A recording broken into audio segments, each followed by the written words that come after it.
All you need is an oven-safe casserole pan and cannelloni, these cylindrical, tube-like pasta which, by the way, were very difficult to get our hands on here in Luxembourg. Sold out in 9 out of 10 supermarkets. You will also need some other stuff, but don't you worry it for now, just grab your bowl of spinach and let's move over to the stove. Sprinkle half a tablespoon of olive oil into your big pan, squash the garlic in and saute over medium-low for a minute.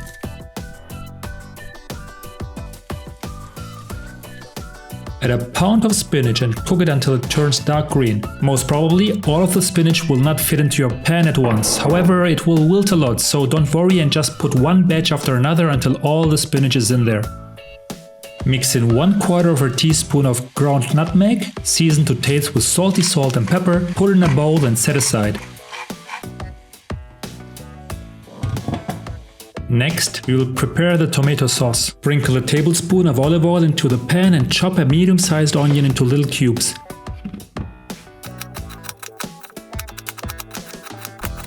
Sauté over medium-low heat until translucent, crush in a garlic clove and saute together for another minute before adding 800 grams of canned tomatoes.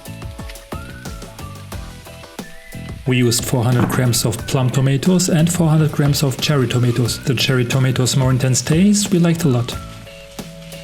Next, wash your hands, bring your inner child up and gently pulp the tomatoes with your bare hands over the pan.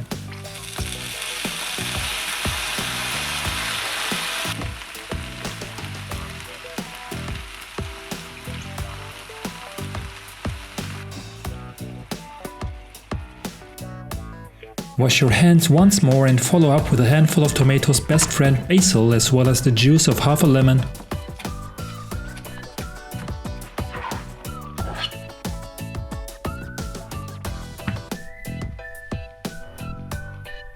You may also add 1 bay leaf if you like.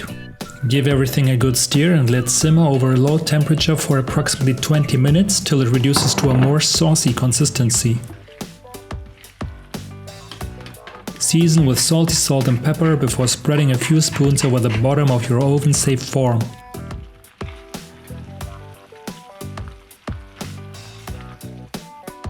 Great! Now let's prepare the filling for our cannelloni. The spinach should have cooled down by now. Form 2 spinach balls and before chopping, squeeze the excess juice out of it like so.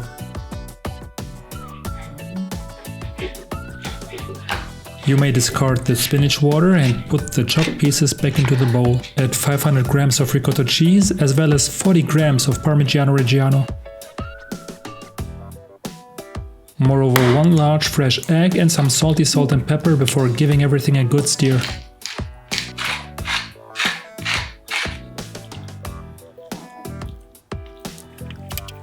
Taste it after having it mixed thoroughly and add some more salty salt and pepper if necessary.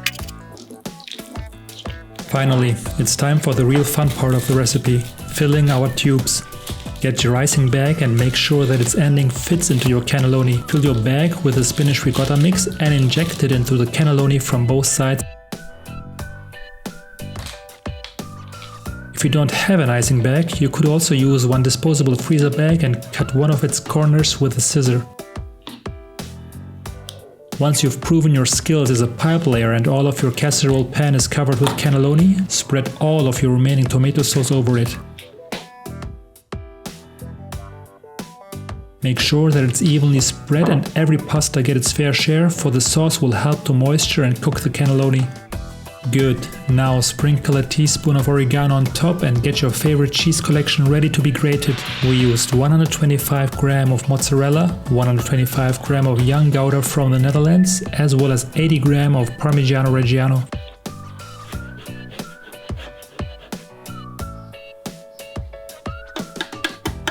Cover the whole surface evenly with cheese, preferably sprinkling the Parmigiano on the very top in order to get a nice golden crust after baking.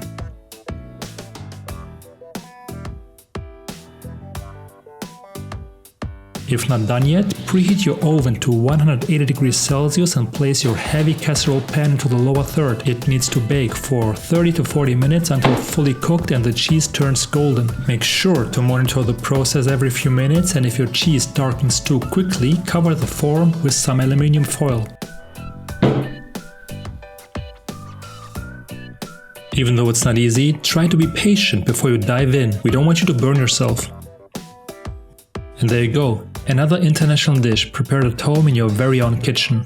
Make sure to get yourself a decently sized piece of this Italian treat. Share it with family and friends, for our recipe is easily able to serve 6 hungry foodies. If you enjoyed this video and are interested in trying foods from cultures all around the globe, make sure to subscribe to our channel. Moreover, please share your favorite food from your home country with us in the comment section below.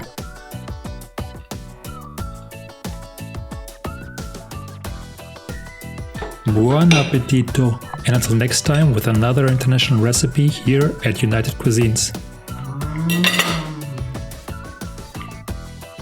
Grazie mille, my Italian friends.